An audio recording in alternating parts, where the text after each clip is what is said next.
Yo, what is going on, guys, and welcome back to another video here on my channel. And today is something a bit different. We are playing Project Cars, which is a game that's not really featured on my channel before, but it's a game that I've really got into lately. What we are doing, you can probably tell by the title, it is something to do with Ayrton Senna. And at the start of this month, on the 1st of May, we celebrated 25 years. Well, not celebrated, commemorated. We were made aware of 25 years since Ayrton Senna died. He died on May the 1st, 1994 at Imola Circuit, which is where we are going to be setting this video today here on Project Cars, because it is on the game. And we are going to be using the Lotus Type 98T Renault Turbo in front of it from 1986. It's the closest year to the 1994 car that Ayrton was driving on that day, and I made the livery look most like the Williams Renault of that year. So we're going to be driving around Imola and trying to put in a decent lap time. Like, I'm not very good in the Formula cars on this game, and Imola is not the greatest of track, and we're going to be towards the end of it, after we set a couple of laps, we're going to be going to that corner where he unfortunately crashed, and it turned out to be fatal. But while this video is going on, because I have pre-recorded the footage of me going around Imola, we're going to be talking about Ayrton Senna, or why I thought that it would be a nice idea to celebrate the life of Ayrton in this video, especially after the 25-year anniversary of that fateful day. In 1994, in the 1994 season, we saw probably the worst weekend in Formula 1 history. That weekend, I think on the Friday practice, Rubens Barrichello, then a rookie, and obviously since then has had a great career, obviously driving for a Ferrari, and the exceptional Brawn team of 2009. He crashed, and luckily he walked away from it and everything was fine. Then on the Saturday during qualifying, I believe, a Austrian driver called Roland Ratzenberger unfortunately crashed and later died from the impact. And then obviously during the race, Ayrton unfortunately crashed around, I think it's the first corner called Tumbarello, which has later been changed into a chicane, which you'll see in this video when we actually stop there after I've done a couple of laps.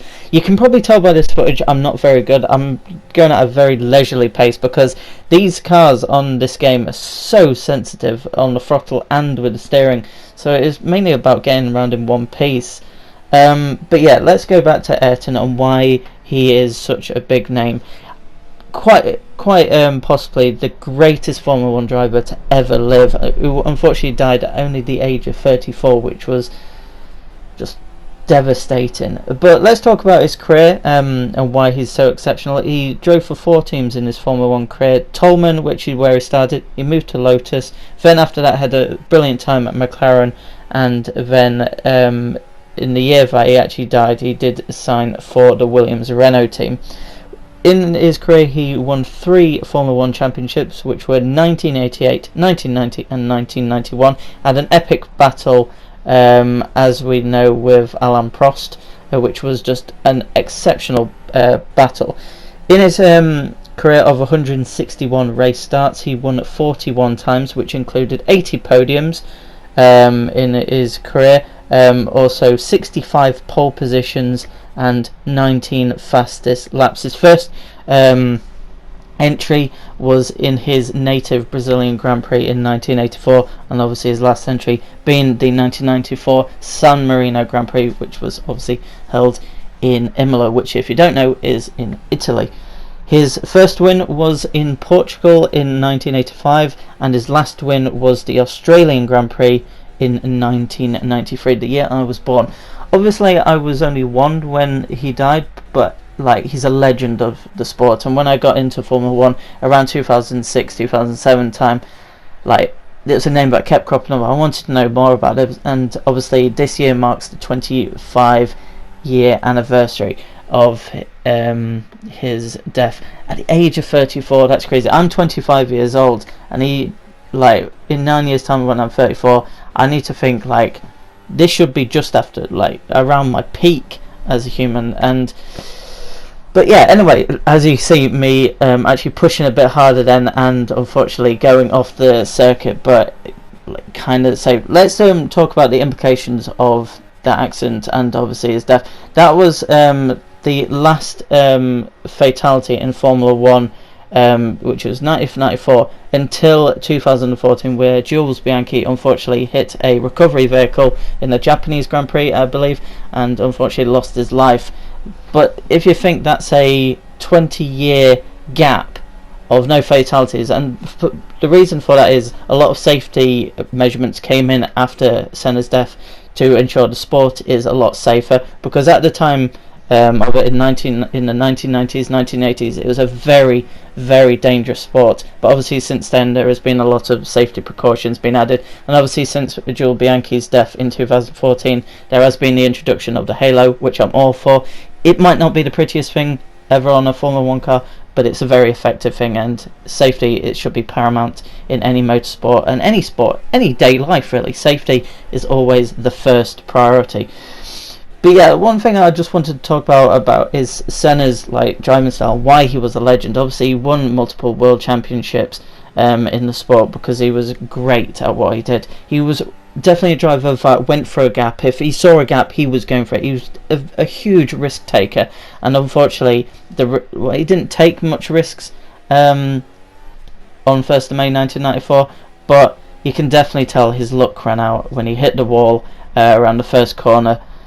And yeah, it's just one of those things that's devastating for the sport. And obviously it's nice to have the implications of bringing more safety, but we wish that we didn't lose the life from it. So as we round the final corner of, I believe, my last lap, we will be going up to the first corner, which is the Tumbarello one. I think it's Tumbarello, I think that's the name of it. So as we go down the main straight, I want to give everything to try and go for that. I think this lap was like 1:41, which is nowhere near the times that were set. But we have to talk about this corner. As you can see in the top left hand corner of the minimap, it is now a chicane, but it was just a curve originally. So we're just going to cut across the gravel here, and we're just going to, like, I use cockpit like camera on most racing games now, including Formula 1 games, just because it gives the best immersion. It's so immersive and submersive. No, not submersive. Yeah, immersive. So yeah, I just wanted to zoom out using the photo mode and just imagine, like, the impact is like over 180 mile an hour, just bang straight into a wall. I've seen like the Senna documentary film, which was absolutely brilliant. But what we're going to end on is just like celebrating the life of a true legend of sport, Ayrton Senna. If you guys have enjoyed, please leave a like. Until next time.